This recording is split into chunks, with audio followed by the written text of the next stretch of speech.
Good evening and welcome to another KERR FATOU here in our studios. Tonight we are at the IGP's office. As you know, the Gambia Police Force is responsible for protecting every Gambian lives and citizens, and also our properties. And tonight we're here to talk to the IGP about the recent incidents that are happening in the country, and of course the Gambia Police Force as a whole. Are we really secured? What is the role of the police? And since the new Gambia, what kind of reforms have been taken up by the Gambia Police Force? It's also a concern for so many Gambians like me, Daddy. That's why we're here, and we really want to thank the IGP for the short notice, for giving us the platform to come and talk to him and to share with many Gambians that are following us about the recent concerns that are happening in the country. Daddy. Thank you, Fatou, and a big thank you also to the Inspector General of Police. See, government has deliverables, and one of these deliverables includes security. Security is paramount to the prosperity of any nation, and I think the Gambia government really takes security seriously, because security brings stability and stability brings prosperity. Now we have festering issues lingering from the past that we really need to address and also find answers and solutions for. And I think that's why we're here. And the IGP, I think, will really shed light on some of the issues and concerns that the general public do have. Yes, it's true, it's a new government.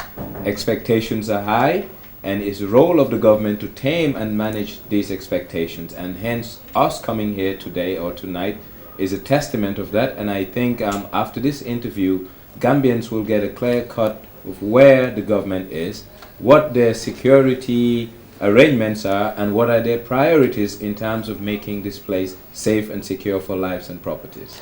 Thank you very much, Daddy. IGP, welcome to KERR FATOU. It's an honor having you, and just like Daddy has said, so many Gambians are worried about the recent incidents that are happening in the country. But first and foremost, can you tell us, since you took over as IGP, what kind of reforms that you have taken up to be able to address the different concerns that Gambians have? Yeah, thank you, Fatou and the KERR FATOU team. I'm happy to be here. Yes, first of all, in answer to your question, I will tell you that we've embarked on a lot of reforms as a force since we took over. Like it has been said in several fora, 22 years is not 22 days. Yeah. Gambia Police Force has already started from scratch also, compared to other institutions when it comes to doing the right thing.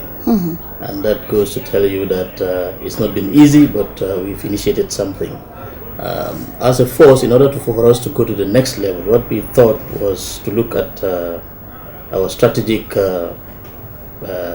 direction as a force.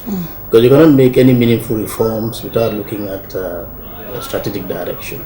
Yeah. And that made us to come up with a strategic document, which has never been the case. In fact, since inception, we never had a document of that nature. And then when I came into power, I decided to put that in motion. We first set up a think tank of our able officers who are on the ground. I know you must have been aware that we can boast of close to 100 graduates now in the Gambia Police Force. This is unprecedented. It has not been the case before. Yeah. So some of those people have multiple skills, and we thought maybe we can put them together and start giving them the task to come up with a strategic document. We gave them briefs with regards to what we want them to do, the TOR, and then they had their initial meeting at the headquarters, and then they embarked on a nationwide tour, because we thought each and every police officer should have a contribution into what we want to do as far as the force is concerned. And then they went on tour, they collected data, and they sat down to put the data into print, and we started looking at it on our own without any assistance. Also, we use our connections internationally. We are able to get an expert on security sector reform, police reform more specifically, one David Morgan, British consultant, who was introduced to us, and all he wanted from us is hotel accommodation and transport within the Gambia. He came to look at the document, to fine-tune it, to advise us as to how to make it perfect. And then we've been working on it since, and I think we are at the final stage. Our new minister, or former minister, who's just been appointed and now redeployed as Secretary General, was the last person who was trying to look at it and make the necessary inputs before we release it. I think these are some of the things that we put in place. And I think everything starts from something like that, because you just cannot jump into reforms without making it, official. Official. Yes, and also having a system in place. Just don't jump into reforms without putting things in order. I think this is what we are trying to do in trying to put up a strategy. I think this is the way to go. And besides, we've been doing a lot of things in terms of our own restructuring. Who to put where, how to factor in seniority in terms of deployment. So because it's disciplinary force, people must see to it that the culture is maintained in order for them to be at their very best, and that is trying to do the right thing. Well, reforms bring in changing people and changing directions, but some people, in changing some people to other places, they feel like, oh, I'm being moved because I'm not IGP's kind of guy, or I'm not maybe I'm not loyal to this government. What would be your response to those people? Fatou, I'm not the type of person who move people based on personal reasons. I don't have to be related to you. I don't have to be friends with you. They said the action speaks louder than words. Your output, will determine where you are placed as far as the force is concerned. We made some changes, and they are genuinely based on, cogent reasons for us to do that. For example, when we came in, we realized that people are placed on people apparently they senior, as a service, we have a culture, that kind of impacts on discipline negatively for that matter. So we try to undo that and try to do the right thing. And we are continuing. In fact, we've not stopped. If we put you to test and we realize you are not delivering, we will change you and put somebody there. Because like Daddy said in his opening, every government have deliverables, and the Gambians are yearning for results. It should not be business as usual. So if we put you in a place and you are not pulling your weight, definitely we would remove you and put some people there. The other thing that we are doing is to empower the regions, because everything should not be centered at the headquarters. The senior officers are there, very experienced, and then of course we should leave them to do what they want to do in terms of how they carry on with the day-to-day affairs there, because they are all representatives of the IGP in their regions, the police commissioners. Their internal transfers, their movements, they should be respected. It is not for us here to sit and decide to control what happens in the regions. Of course, that means added responsibility for them, because if they are not pulling their weight or they do things that they are not supposed to do, they will suffer the consequences. But the first thing we did was to empower them, to take their affairs into their own hands, and we'll be here supervising. Once in a while, we'll chip in if we see that things are not going the way they are supposed to be. But they are all independent to do a lot of things that they would not have been able to do before.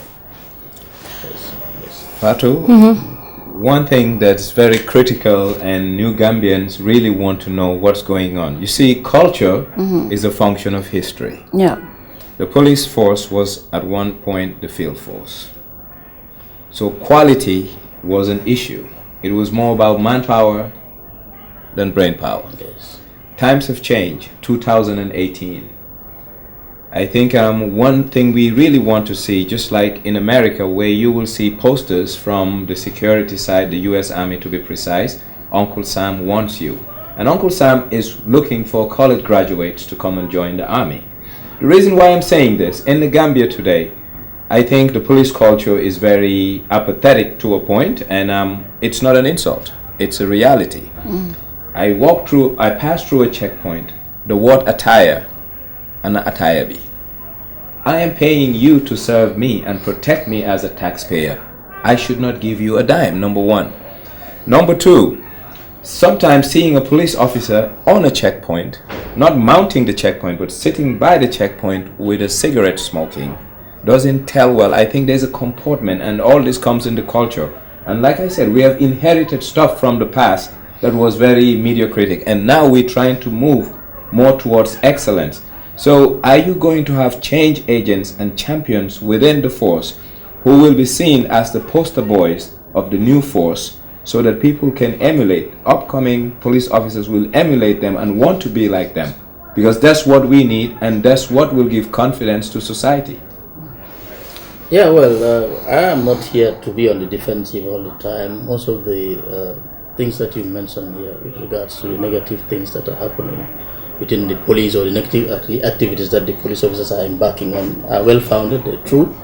But all I want to tell you is that we are doing our very best to depart from that ugly past, to look forward to a very positive future as far as policing is concerned. Talking about checkpoints, you realize that these days you hardly see any checkpoints in the greater Banjul area, or even in the provinces, because we realize having them is counterproductive.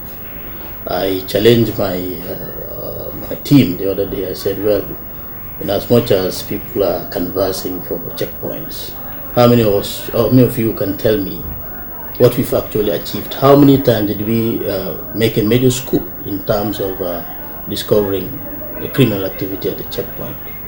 And nobody was able to tell me anything positive. I said, so they are counterproductive. In fact, they are used as extortion points by some of our bad apples, and it must stop. We are looking into more intelligence-driven policing rather than reactive policing. The checkpoints are a form of reactive policing, and that's not the way to go. If you see the world over now, people are trying to be more proactive in terms of policing. They're looking into policing concepts like community policing, and more into intelligence-driven policing, and also technology-driven policing. As a country, I think we are yet to have what it takes to work on our intelligence or technology-driven policing, but we have the manpower, we have the personnel to do community policing, and also to, go into intelligence-driven policing. I think we're changing gears, and that is the new shift. So you will not be seeing a lot of checkpoints. Once in a while, if the situation warrants, we'll mount a checkpoint. Like if we are looking for a criminal who has absconded, or we have a major issue in terms of intelligence, or we are informed that something has happened. And of course, the normal traffic checks will be done, and henceforth they will be done randomly. There wouldn't be any known traffic checkpoints. The traffic officers will be moving from one place to another. Yes. So I think these are some of the main things that we want to put in motion. And like you said, we are also looking into having role models in policing. We are encouraging people who are committed to the job, people who have what it takes to be police officers. Like I said in the previous interview, initially policing was meant for never-do-wells. We want to change that concept. Yeah. I already told you we have more than 100 graduates. We will try to harness the skills and the education to make the police how we want it. And in fact, we don't want to leave you out. We want each and every Gambian to take part into how we want to make the police force look like in the near future. Yes. So this is it. Those days are gone, they and us. We are looking more into community policing. We are policing our own people. Why should there be a barrier? Like I said earlier somewhere, that for us, we don't have what it takes to solve crimes. Our main assets are the people. If you don't endear the people to you, you don't get any information. And without information, we will not be able to do our jobs. So the new policing concept has shifted, and then it is here to stay. We really need the people. And you cannot claim to need the people when you kind of have a barrier between you and them. Absolutely. Yes. Talking about community policing, the advent of the new Gambia has been a little challenging for the police force. Theft has been in the rise, according to so many of us who have been victims, and also the rise of people demanding to protest. We have not seen this before, but in the new Gambia, people want to express themselves. But also, how is the police handling these issues? Because it's very important, in as much as the police want to protect us, but are they also being careful about we being able to express ourselves? Because freedom of expression, freedom of assembly is very important in this new democracy. How is the police handling these new challenges? Okay, before going to the freedom of expression and the right to protest. I'll first want to disagree with you with regards to theft, petty criminality going up. If I may ask, what statistics are you using to? Well, yes, we don't have statistics, but it's really, or are we talking about it more often now than before? Because wherever you go, especially in areas like the Brusubies and the Kotus, there have been a lot of cases, and you go to the police stations. I've been the victim myself, and you go to the police stations and the police themselves tell you how often, how common they have got these kind of cases. So it's always been something like, and we depend on social media a lot, because nowadays the advent of social media has given rise to a new form of media where people will always come out to say what things that are happening in their communities. So this is the kind of measurement we give, but I don't have the statistics. You can correct me if I'm wrong. Yes. Well, actually, I think the reporting, like you rightly said, has increased. Yes. Because people are basking on this new form of democracy. In fact, you see a lot of activists nowadays. I call them sometimes, excuse my language, false activists. Wow. But that's the achievement of this government in terms of democracy. People can say what they want to say, and where they want to say it. I've seen times without many people repeating the occurrence of crimes that had happened maybe in one jurisdiction, and before you know, they would say it has happened in another jurisdiction, and they're talking about the same crime. Just day before yesterday, I was sitting in my house, and a friend came and told me, well, I heard somebody was killed in this area. I said, where? I said, I'm supposed to know. I said, it's not true.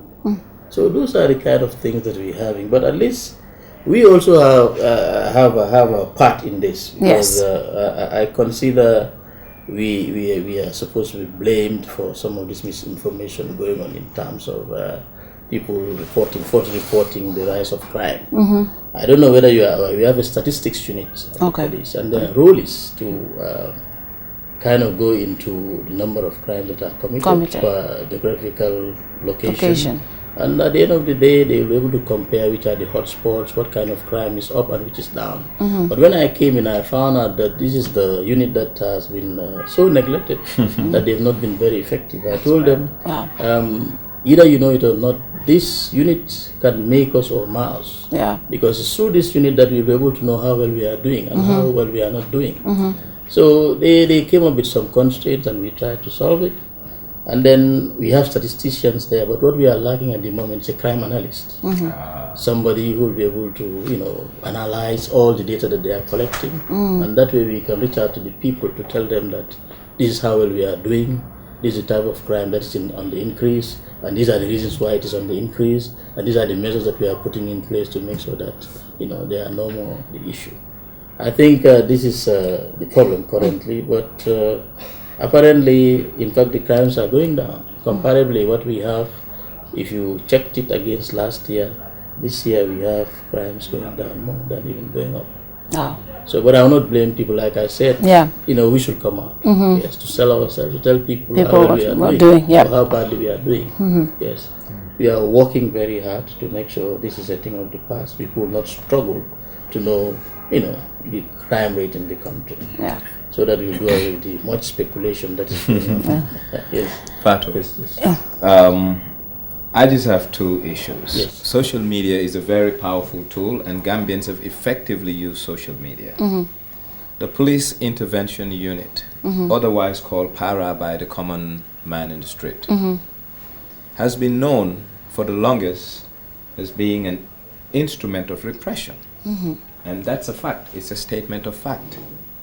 And these people, I don't think they were trained to repress, but the culture innate within the group has made it to be an instrument of repression. I saw a video the other day at the Senegambia Junction dragging a culprit, because I would not call that person a criminal because he's yet to go through the system, a culprit. Even if that person resisted arrest, I think they should have been trained enough to know how to restrain and how to carry the person. And what I saw was very disturbing, one. Secondly, this same people or group of people were the ones doing what they were doing 13 months ago. What has changed? Have they gone through a training process? Have they been trained? And also on the issue of right to protest and assembly, I do believe rights come with responsibilities. But it's very easy for the security apparatus to use national security as a veil, a blanket veil for that matter. It's too wide. Anything can be a national security issue. I think we need specifics. They're out to protect and serve. And if they don't communicate well with the people that they should protect and serve, it brings us to have a doubt about their sincerity and their honesty as it relates to our rights. So a blanket veil of national security should be set aside and give specifics. What are the specifics? I'll give a simple example. The Occupy Westfield. I may not be in for the Occupy Westfield, but I'm in for their right to go out and protest. And when the issue came up, the blanket that was used again for me was too broad. I mean, I could have accepted the government's position if it were narrowed down rather than national security. Sometimes that word is too powerful and too big, and it's just an easy way out. It's an escapist excuse, and I think we need to shy away from it. Yes, okay.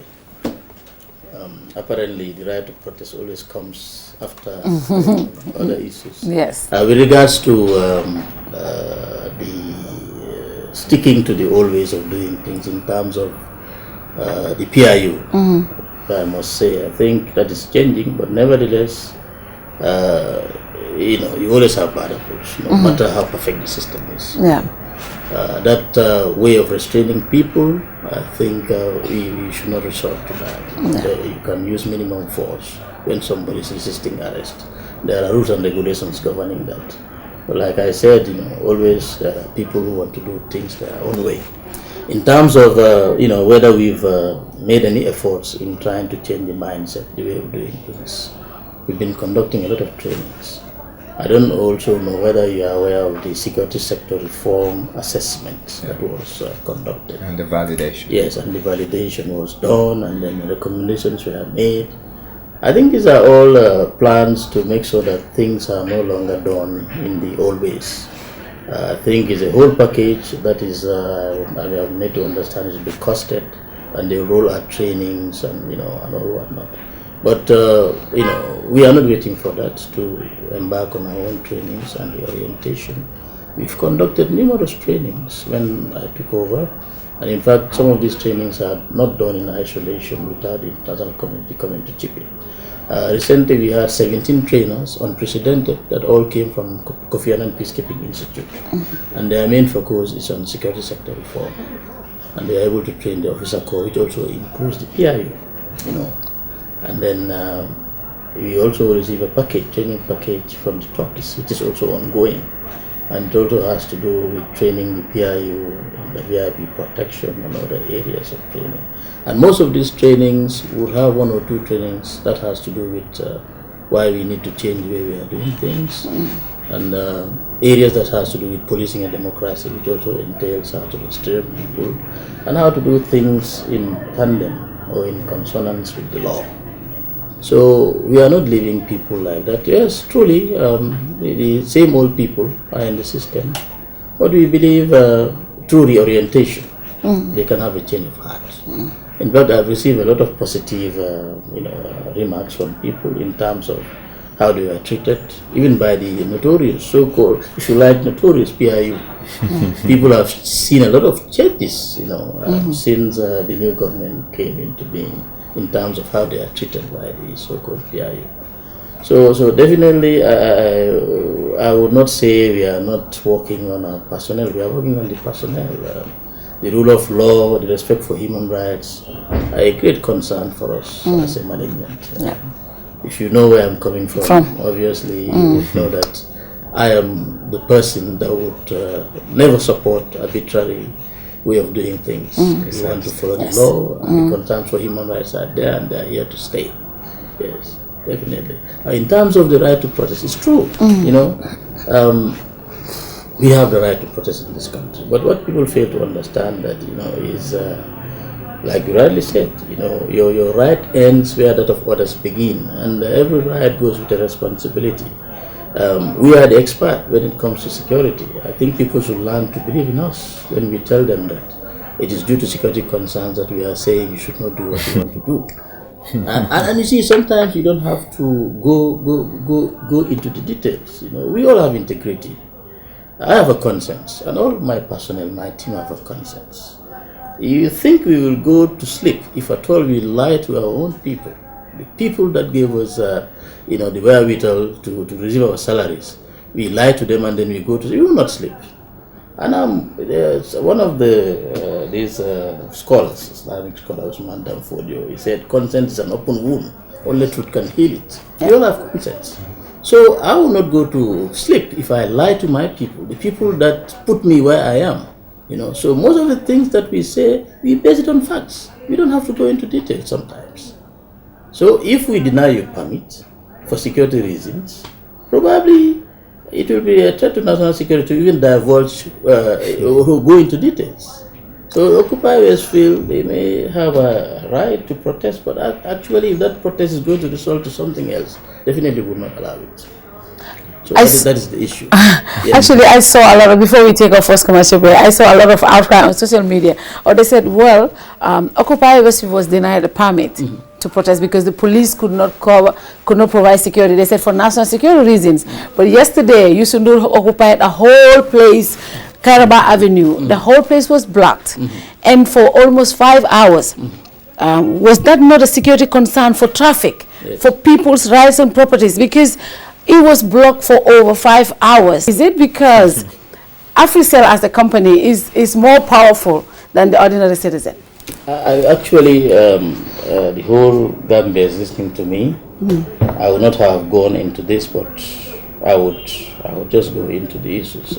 Actually, what we got from AfriCell was, I don't know the details of what they wanted to do, but they said they're going to launch something and Ishidur is just going to show his face. Yeah. When my guys reported to me, when they told me this is the venue, I told them, actually this venue is not conducive, because it's going to impact on the traffic. It's so tight, and knowing how big Ishidur is, that place may not be. No, they said, well, actually they said he's going to show face and he's going to, there's something that they are going to launch. In fact, they are not telling people about it. It's going to be a surprise. Well, I took it for granted. Well, that is it. But shortly before the program started, I started receiving text. And a friend called me, oh, you want your kids to go to the Yusundur, it's a free show. I said, free show where? Then I started calling my team, my personnel. I called whoever is responsible. I said, this is not what we are told. Is it that you guys are hiding the real facts from me, or is it that this is how you were told? He said, well, this is the information that we got. So I said, well, the show is not going to take place. They said, no, okay, we'll get back to them, we'll negotiate. And they got back to them, they told me, well, sir, they are saying that plans have advanced to hold the show there. If you want to redirect the show to be done in another place, that means it's not even going to take place. And they've expended a lot of money. I said, well, then negotiate with them so that we reduce the time from 5 o'clock to 8 o'clock instead of, initially they said 5 to 10. Then, okay, they said, well, we've negotiated with them. Now they agreed that by 8 o'clock they will disperse. I was in my house and I saw a live broadcast of the show after 9. Yes. Then I was very apprehensive. I called again and said, look, this is not what we agreed with these people. I said to whoever is responsible, call or go on the ground and make sure that this thing stops, because this was not what we agreed. And it has to do with the same concerns that we have raised, that the place, may not be the best place to do that. So, but this is a learning curve for us. Yeah. And then we'll make sure that when we deal with people, we get the utmost from them. And sometimes some of these things will make us change our minds when people tell us A is A. We will take our first commercial break there. When we come back, we is yet to talk about the incident that happened with the APRC convoy. Is the police intelligence really, really strong? Why were they not able to handle this the way we expected? We'll take our first commercial break, and when we come back, we will talk about these issues.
Welcome back to KERR FATOU. I think that this is a very interesting discussion. I think this is the kind of ways we want our public officials to talk to us, to be open about what they're doing. It's important because those days are gone where people sit in their offices and don't tell people what is happening in their departments. I think we're really, really appreciative of the initiative this new government is taking by talking to people and telling them what their plans are. We had several government officials, ministers and director generals, but it's important to also talk to the security because it's very important that they speak to us because they are here for the Gambian people. But recently we had this incident that happened in Mankamonkunda. The APRC convoy was in Mankamonkunda. The incident happened, and 2 days after, the same people came to Busumbala, and there was an attack. According to reports we got, some people ranked up government police officers to let them know that there was going to be an incident like that. How come the police was not able to handle this situation before it got to where it got to? Yeah, I'll have to disappoint you on this issue. Wow. Because I don't know. I know you must have been informed that we have investigation ongoing in these two issues, that of Mankamonkunda and also Busumbala. Yeah. Yeah. I don't want to preempt that investigation. I've been told, because I'm following up on daily basis, I've been told that before the end of this week, the investigation would be over. There we can be able to comfortably discuss this matter.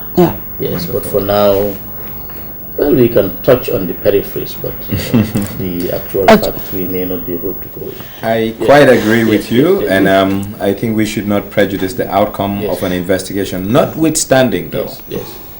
See, history is a reference for future actions. Busumbala has been a hotbed, not this time around, but in the past, and distant, not too distant past. 8 months ago, Busumbala Farato, something happened there that's politically related and politically motivated. So therefore, that area is a hotbed. Talinding is a hotbed. I don't know about Mankamonkunda, but I know these two areas. So the issuance of permits comes with surveillance, and that surveillance should not only be real time, but should have prior intelligence to make sure that the occurrence of anything that will breach the peace will not be an issue. I therefore believe that policing is also a learning curve.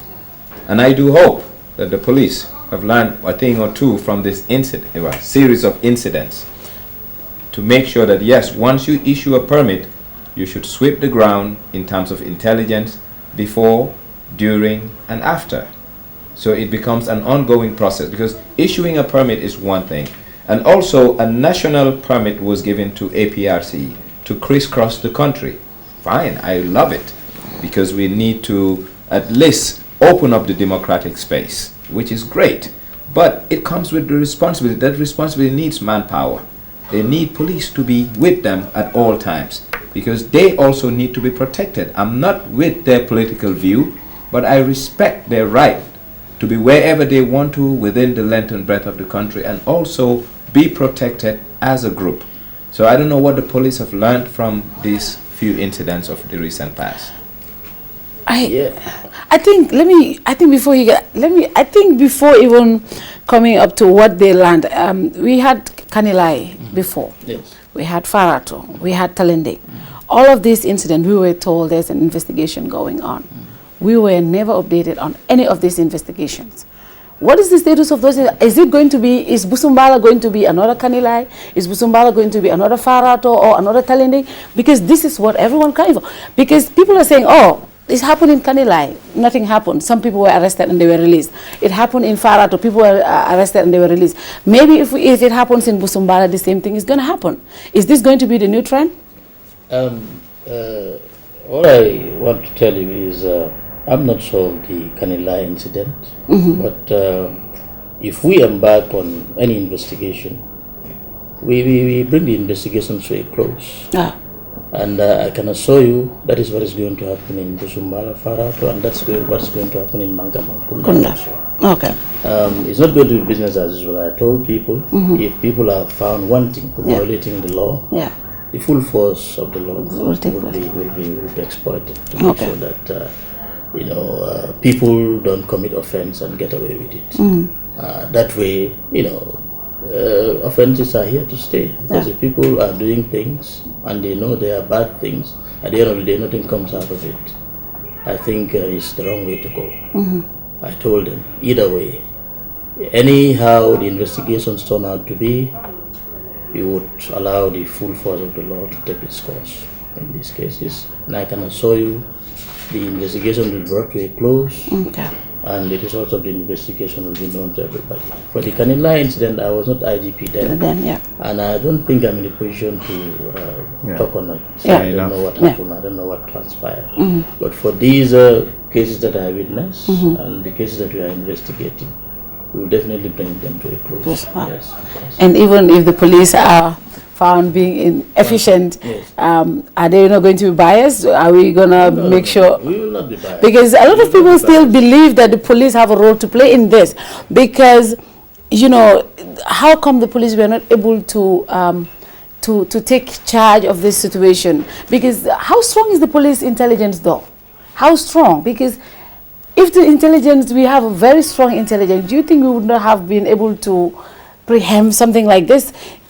Especially when it happened 2 days ago in Mankamangkunda. Be able to see it coming. Yes, well, one would admit that there are lapses here and there. There are no perfect systems, even if we have the best investigators. And security situations do change within a second. The landscape can change. You can, have an intelligence about a certain area. This morning, you come in the evening or even 1 hour after you leave, and the situation changes. Coming back to the Busumbala incident still, we have realized that the army was deployed. Yes. Because was it that the police were not able to control the crowd? Like I said, I don't want to delve into the Busumbala incident because I don't want to preempt the investigation. The investigation is going to be cross-cutting. In fact, it has to even do with the performance of the services, of various services. So if there's something like that, being looked into, I don't want to preempt whatever the outcome is going to be. Yes. And finally, before we go, when this incident happened in Busumbala, the Gambia Police Force suspended permits for political activities. As a legal person, how does it make you feel? People have the right to assemble. People have the right to associate. People have the right to go on their political activities. Does it mean you are suppressing people's rights? Fatou, I don't want to preempt his answer, but I just want to say something before he answers. I prefer a temporal halt until they reassess their capacity, competence, to really assure the public that they are capable of doing this. Why? If permits are being issued and we have a recurrence of another Busumbala, the police is showing us their ineffectiveness in terms of handling what they are mandated to handle.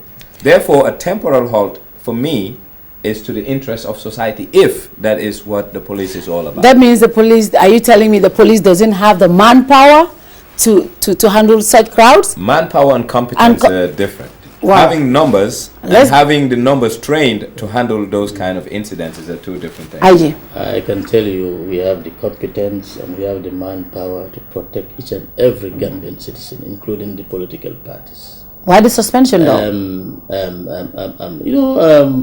I'm even surprised that you are coming up with a question like this. What they normally say, some kind of a legal term, res ipsa loquitur. The fact speaks for itself.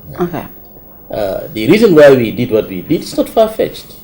It has a lot to do with the incident. Unless and until we exhaust, the investigations are finished, we exhaust some of the avenues, the inter-party committee are even being exploited to also look inward. All the various political parties need to talk to their people. Because this goes beyond the police, I think we need to talk as Gambians. In order to give a chance to all those activities, I think it is in our best interest to suspend political activities for now. I agree. Yes. For how long? Well, it's not going to be long. It's not going to be long. Like you rightly know, before you issue permits, you have to comb the area and look at the security situation. If we feel the situation is not conducive for us to allow activities to go on, why would you want us to allow these activities to go on? Not that we don't have the capacity, we have the capacity. You know, and also I think this inter-party committee will go a long way in addressing some of the issues. Either you like it or not, because of where we are coming from, people associate the police with the ruling party. Even if the suggestions that we should be with the parties throughout their campaign, either we like it or not, they always look at us with reservation. They don't see us as the police of the Gambian people. They see us as the police of the government. I think all these mindsets need to be changed. And then civil society, yourselves, the inter-party committees, they should kind of drum this message across, that we are here for the whole Gambian people. Those days are gone that we will be instruments of government. No, we are here for the whole people. I had a tour when I was appointed IG. I told the people, I said, those days are gone. We are apolitical. Yes. We are a police force that is here for all the parties, regardless of your affiliation. So long you are a Gambian, even if you are not a Gambian, so long you are in the Gambia, your protection is our business. You know, and I mean, we mean this. Finally, IG, so many Gambians like me are worried. People all over, we all feel insecure. As the IG, what's your message to those Gambians watching right now? Well, my message to the Gambians is that we are very secure as a nation. Truly, yes, we have constraints as a force. And these constraints did not, just appear now. These are constraints that have been there for more than 22 years. If you want to excuse my language, but we as a force have been kind of bastardized to the extent that we all need counseling. Yes, as a force. Because if I can tell you, for 22 good years, the only police station that the former regime built for the police is the Sibanor police station. It's amazing. If you say it elsewhere, people think you are insane, you are not telling the truth. How can that be possible? That's the reality. Most of the police stations you see sprouting all over the country are due to personal efforts. And good philanthropists, good sons of the soil who feel we need assistance, they will invest. The same thing with our vehicles. We can boast of 150 vehicles that were never bought by the government previously. And these are all coming from our peacekeeping fund and a welfare fund contribution by officers. Our buses that you see flying are all by our personal. So you're bankrolling yourself, basically. Yes, basically. So where's the commitment of the state as it relates to our security? So now, we have the political will by this regime. In fact, it's not only a political will, they've turned that will into action. And then we've seen some batches of fleets of vehicles that are coming our way. For a long time, we never had. If we are going to be boosted in terms of vehicle or logistics, to be 1 or 2 or 3. For the first time, we see at one go we are giving up to 15 vehicles. And more are coming. We are expecting some motorbikes also. That way we can boost our intelligence. Of course, if you put people in the field, you need to give them the wherewithal to do their work. We have criminal intelligence officers who cannot move from point A to point B. You know. But with the coming of these motorbicycles and the vehicles, we have the will.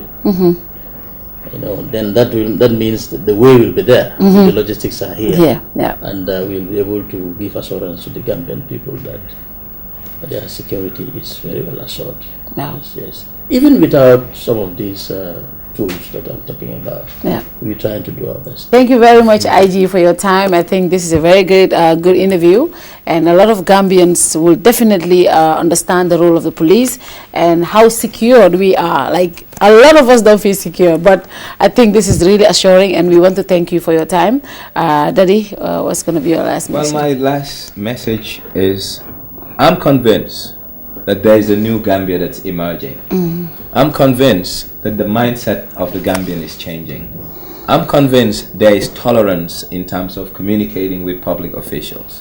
And I'm also convinced, walking into this office, that the caliber of people that we used to have and now having is a difference. Change is a process, and change comes with time. The only thing we're lacking is the will and the tools to effectively communicate with the very people who entrust power to our proxies, the politicians, the civil servants, and our law enforcers. So going forward, I do hope that an interactive two-way communication stream between the polity and the people who govern us, be it the enforcers or the politicians, will be on a two-way. Then we can build a Gambia consensuously together and a better Gambia for all. Thank you and good night from me. Thank you very much, Daddy. Thank you, IG. Like I've always said, I think this is a definition of the new Gambia. Gone are those days where I, as a reporter or even a TV host, will ask the IG of the police certain questions about investigations, about the role of the police. Those days are gone, and this is the definition of a new Gambia, and we definitely want to thank you, IG, for welcoming us and also be very open to us. We want to thank your team for understanding, because we just walked into your office and do this interview. We want to thank you, and we want to thank our sponsors until we come your way next week. Good night to you all, and bye-bye. Thank you. Thank you so much. Thank you. Thank you. It's a pleasure.